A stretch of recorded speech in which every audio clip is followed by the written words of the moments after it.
नमस्कार मित्रांनो, महाराष्ट्र शासन निर्णय या यूट्यूब चॅनलमध्ये मी निलेश सर आपले सर्वांचे पुन्हा एकदा स्वागत करतो। मित्रांनो, आजच्या व्हिडिओमध्ये आपण महाराष्ट्र शासन वित्त विभाग यातर्फे आलेला एक अत्यंत महत्त्वाचा GR हा SNA खात्याबद्दलचा हा पाहणार आहोत।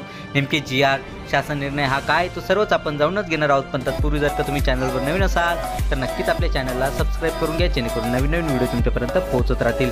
तर जराही वेळ न घालवता आपण व्हिडिओला सुरुवात करूया। संपूर्ण अपडेट, संपूर्ण शासन निर्णय आपण जाणून घेऊयात।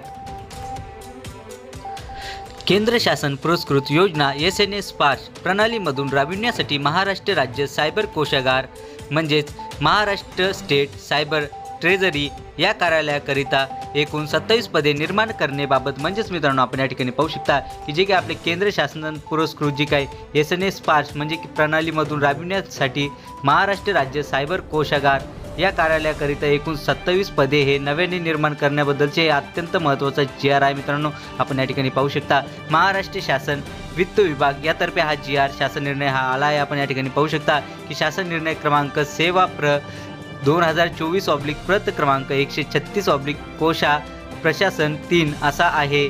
आपण या ठिकाणी दिनांक पाहू शकता की दिनांक 20 जून 2025 हा जो काय आहे तो अत्यंत महत्त्वाचा GR आहे मित्रांनो। आणि याबद्दलची जी काही सविस्तर PDF असणार आहे मित्रांनो, आपल्या व्हिडिओच्या खाली डिस्क्रिप्शन बॉक्समध्ये मी आपल्या टेलिग्राम चॅनलची लिंक ही दिली आहे, तेथून तुम्ही डाउनलोडही करू शकता। चला तर जराही वेळ लागला तर आपण संपूर्ण अपडेट जाणून घेऊयात। या शासन निर्णयासाठीचे आपण सर्वप्रथम संदर्भ पाहूयात। यामध्ये सर्वात पहिला जो काही संदर्भ आहे तो म्हणजे केंद्र शासन वित्त मंत्रालय व्यय विभाग यांचे कार्यालय ज्ञापन क्रमांक OMN 113 PFMS/FCD/2020 दिनांक 23/3/2021 असा आहे। यानंतरचा दुसरा जो काही संदर्भ आहे तो म्हणजे की वित्त विभाग शासन निर्णय क्रमांक संकीर्ण 2024 प्रत क्रमांक 54 कोशा प्रशासन 4 दिनांक 23/4/2025 असा आहे। यानंतरचा तिसरा आणि शेवटचा जो काही संदर्भ आहे तो म्हणजे की संचालक लेखा व कोशागारे संचालनालय मुंबई यांचे क्रमांक सनलेको 2024 प्रशासन कोशागार कार्या 1 सायबर ट्रेझरी 1039/4015 दिनांक 25/9/2025 चे पत्र असा आहे। मित्रांनो, हे आपण संदर्भ पाहिले आहेत। आता आपण प्रस्तावना आणि त्यानंतर शासन निर्णय हा काय तो सर्व आपण जाणून घेऊयात। प्रस्तावना: केंद्र शासनाने केंद्र शासन पुरस्कृत योजनांची राज्यामध्ये अंमलबजावणी करण्यासाठी सध्या प्रचलित असलेली SNA मॉडेल ही कार्यपद्धती अस्तित्वात आणली आहे। या कार्यपद्धतीमध्ये केंद्र शासनाने राज्य शासनास निधी वितरित केल्यानंतर 30 दिवसाचा समय मर्यादेमध्ये राज्य शासन व केंद्र शासनाचा संपूर्ण हिस्सा कोशागारातून आहरित करून स्वतंत्र बँक खात्यामध्ये ठेवून तेथून PFMS प्रणालीमध्ये खर्च करण्यात येत होता।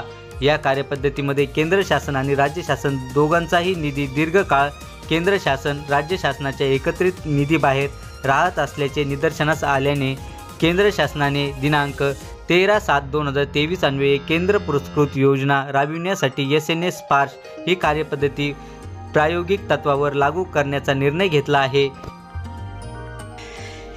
केंद्र शासनाद्वारे देण्यात आलेल्या निर्देशानुसार SNA स्पर्श कार्यपद्धतीद्वारे फक्त केंद्र पुरस्कृत योजनांच्या अंमलबजावणीसाठी निधी भारतीय रिझर्व्ह बँकेच्या कुबेर प्रणालीच्या माध्यमातून वेळेवर म्हणजे जस्ट इन टाईम संवितरित करण्याच्या मुख्य प्रयोजनार्थ महाराष्ट्र राज्य सायबर कोशागार म्हणजेच महाराष्ट्र स्टेट सायबर ट्रेझरी या कार्यालयाची स्थापना वित्त विभागाच्या संदर्भ क्रमांक 2 येथील दिनांक 23/4/2025 शासन निर्णयान्वये करण्यात आली आहे। प्रस्तुत कार्यालयाचे मुख्यालय मुंबई येथे आहे। त्या अनुषंगाने केंद्र शासन पुरस्कृत योजना SNA स्पर्श प्रणालीमधून राबविण्यासाठी सायबर ट्रेझरीच्या स्थापनेच्या अनुषंगाने एकूण 27 पदे निर्माण करण्याबाबतचा प्रस्ताव संदर्भ क्रमांक 3 येथील पत्रान्वये शासनास सादर करण्यात आला आहे। त्यानुसार सदर प्रस्ताव उपसमिती तसेच उच्चस्तरीय सचिव समितीच्या मान्यतेसाठी चक्रीय पद्धतीने सादर करण्यात आला असता सदर प्रस्ताव उपसमिती तसेच उच्चस्तरीय सचिव समितीच्या मान्यता प्राप्त झाली आहे। त्यानुसार केंद्र शासन पुरस्कृत योजना SNA स्पर्श प्रणालीमधून राबविण्यासाठी स्थापन करण्यात आलेल्या महाराष्ट्र राज्य सायबर कोशागार या कार्यालयाकरिता एकूण 27 नवे पदे निर्माण करण्याची बाबी शासनाच्या विचाराधीन होती। मित्रांनो, ही फक्त आपण प्रस्तावना पाहिली आहेत। ॲक्च्युअलमध्ये जो काही शासन निर्णय जो काही देण्यात आलेला आहे तो आता आपण पाहूयात। शासन निर्णय केंद्र शासन पुरस्कृत SNS स्पर्श प्रणालीमधून राबविण्यासाठी स्थापन करण्यात आलेल्या महाराष्ट्र राज्य सायबर कोशागार म्हणजेच महाराष्ट्र स्टेट सायबर ट्रेझरी या कार्यालयाकरिता एकूण 27 नवीन पदे निर्माण करण्यास मान्यता देण्यात येत आहे। महाराष्ट्र राज्य सायबर कोशागार या कार्यालयातील आवश्यक असणारी पदे खालीलप्रमाणे नमूद करण्यात येत आहे। म्हणजेच मित्रांनो, आपण या ठिकाणी पाहू शकता की जे काही आपले महाराष्ट्र स्टेट सायबर ट्रेझरी हे जे काही कार्यालय आहे याकरिता 27 नवीन पदे निर्माण करण्याकरिता या शासन निर्णयाद्वारे मान्यताही देण्यात आलेली आहे। आणि खालीलप्रमाणे ते कुठले पदे असणार आहेत ते सर्व आता आपण पाहूयात।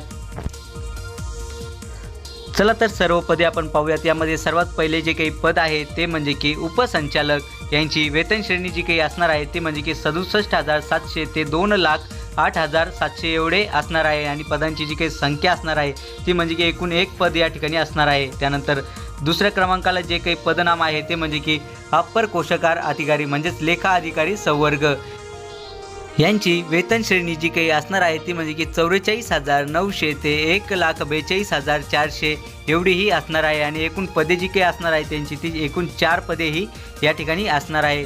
यानंतरचे तिसरे जे काही पदनाम आहे ते म्हणजे की सहाय्यक लेखा अधिकारी यांची जी काही वेतन श्रेणी असणार आहे ती म्हणजे की 41,800 ते 1,32,300 एवढी ही असणार आहे। आणि यांची जी काही पदांची संख्या असणार आहे एकूण ती म्हणजे की 4 एवढी ही असणार आहे। त्यानंतर वरिष्ठ लेखापाल यांची जी काही वेतन श्रेणी असणार आहे ती म्हणजे की 35,400 ते 1,12,400 एवढी ही असणार आहे। आणि एकूण पदे जी काही असणार आहे त्यांची ती एक पद या ठिकाणी असणार आहे।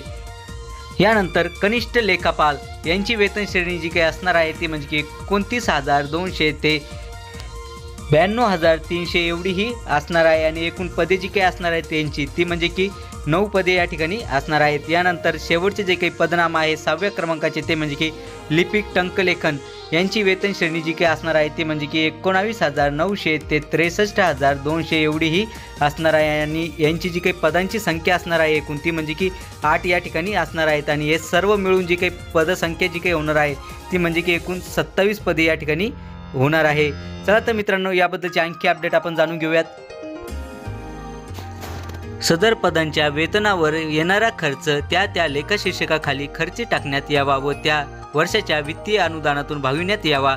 सदर शासन निर्णय उपसमिती व उच्चस्तरीय सचिव समितीच्या मान्यतेनुसार तसेच वित्त विभाग व्यय 7 कार्यसनाच्या अनौपचारिक संकीर्ण क्रमांक 361/2025 व्यय 7 दिनांक 15/5/2025 व वित्त विभाग सेवा 9 कार्यसनाच्या अनौपचारिक संकीर्ण क्रमांक 143/ सेवा 9 दिनांक 22/5/2025 अन्वये दिलेल्या सहमतीस अनुसरून निर्गमित करण्यात येत आहे।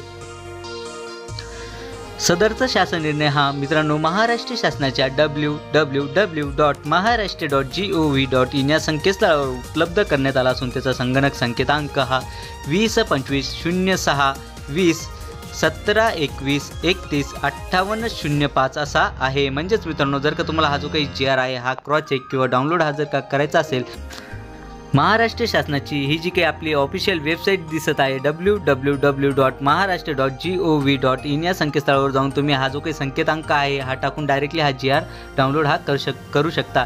करायला जमला नाही तरी काही हरकत नाही, आपल्या व्हिडिओच्या खाली डिस्क्रिप्शन बॉक्समध्ये मी आपल्या टेलिग्राम चॅनलची लिंक दिली आहे, तेथून तुम्ही याबद्दलची सविस्तर PDF डाउनलोड करू शकता। चला तर मित्रांनो, आशा करतो की तुम्हाला हा जो काही GR आहे शासन निर्णय आहे हा सर्व समजलाच असेल आणि याबद्दलची जी काही नवीन अपडेट येत राहील ती नक्कीच मी तुमच्यापर्यंत पोहोचवत राहील। पण तत्पूर्वी जर का तुम्ही चॅनलवर नवीन असाल तर नक्कीच आपल्या चॅनलला सबस्क्राईब करून घ्या, जेणेकरून नवीन व्हिडिओ तुमच्यापर्यंत पोहोचत राहतील। चला तर मित्रांनो, भेटूयात पुढच्या व्हिडिओमध्ये असाच एक नवीन अपडेटेड GR घेऊन। तोपर्यंत धन्यवाद।